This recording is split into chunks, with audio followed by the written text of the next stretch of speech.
So I have introduced the work of Byron Katie in 4 different classrooms to teenagers ranging in age from about 13 to 16.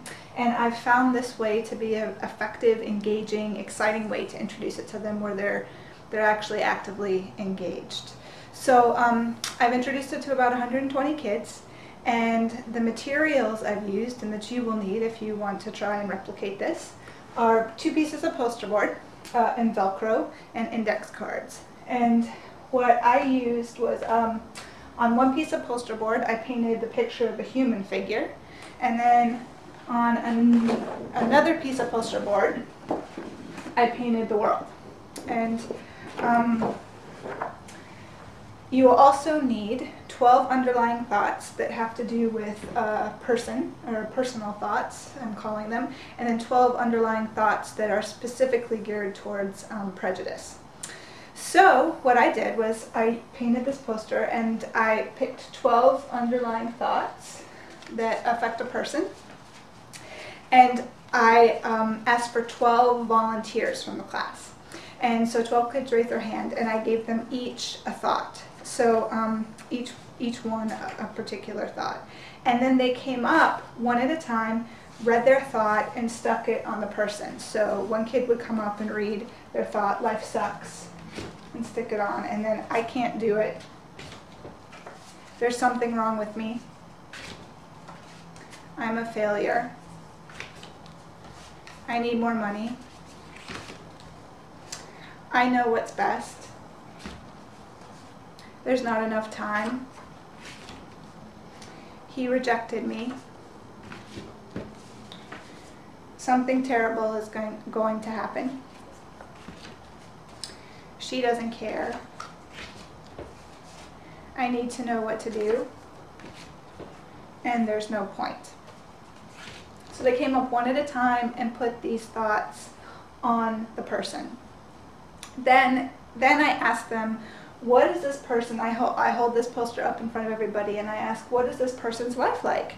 And they often raise their hand and say, depressing, horrible, suicidal. And I say, yeah, this is, and then I begin to introduce, this is the effect of a thought, if we believe it. And then I ask, who has had a thought, one of these thoughts? And most kids raise their hand, and I also raise my hand. And then what I do is I switch to the world.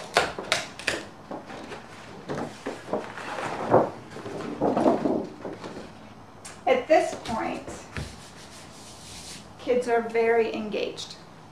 And I ask for 12 more volunteers, and sometimes more than 12 hands go up. And I give them each a thought, and they come up and they do the same thing. And they come up one at a time and read their thought and then stick it on the world.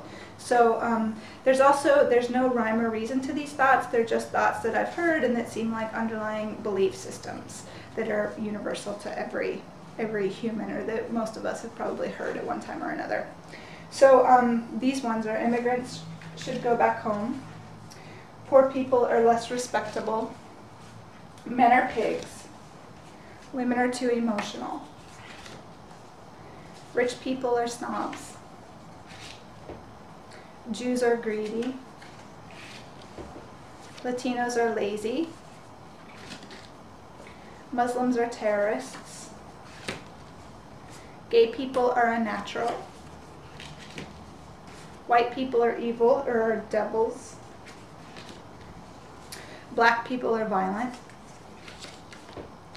and the world isn't safe. So they come up one at a time and read their thoughts and stick them on the world.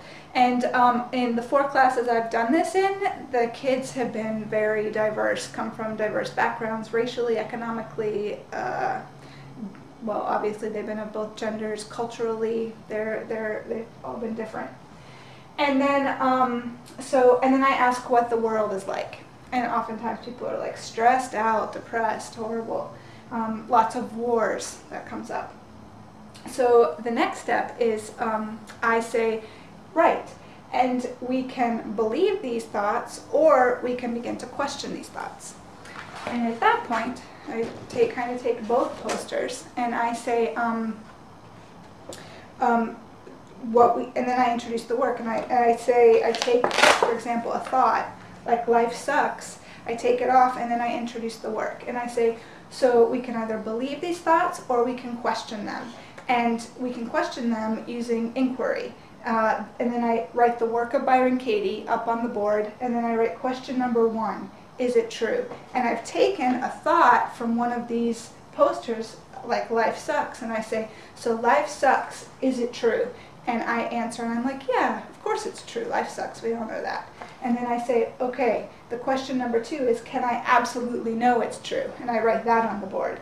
And kids at this point, like, the rooms have been silent when I'm writing these questions. And I'm like, so can I absolutely know it's true that life sucks? And I sit with it, and I'm like, well, you know, no, I can't absolutely know. And my no comes from, and then I give where my no comes from. So in this case, like, my no comes from, you know, I have an extremely privileged life. Life is really beautiful. There's so much good in it. And then I give examples, like, of where I live, the friendships I have, all different kinds of examples of how life doesn't suck.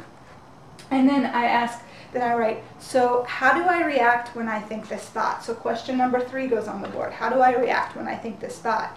And then I answer it. I'm like, so if I think the thought life sucks, I react by getting angry and depressed and wanting to, I can get suicidal if I believe it strongly enough.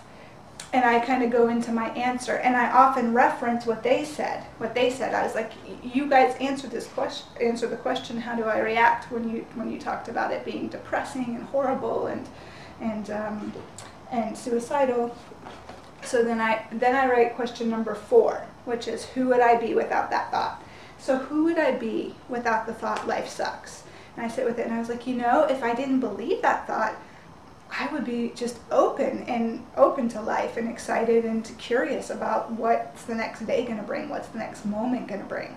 And then I show them how to turn it around. So life sucks becomes life doesn't suck. And then I have to find 3 genuine ways life doesn't suck. And I do that in front of the whole class.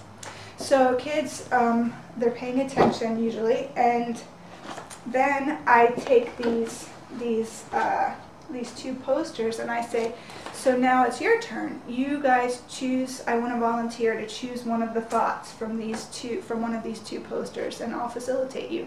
And pick a thought that you've believed. And so the kid will raise their hand, and then I take them through the work. And then I'll ask for another volunteer, and another kid will raise his or her hand, and I'll take them through the work, I'll facilitate them. And so it's actually led to amazing classroom discussions and amazing opportunities to just open and explore, you know, is this thought true? So that's how I've introduced it to them. And then at the end I say, so what happens when we begin to question our thoughts? And then I take both the person or the world, and I say, so what happens when we begin to question these thoughts? And I take each thought off.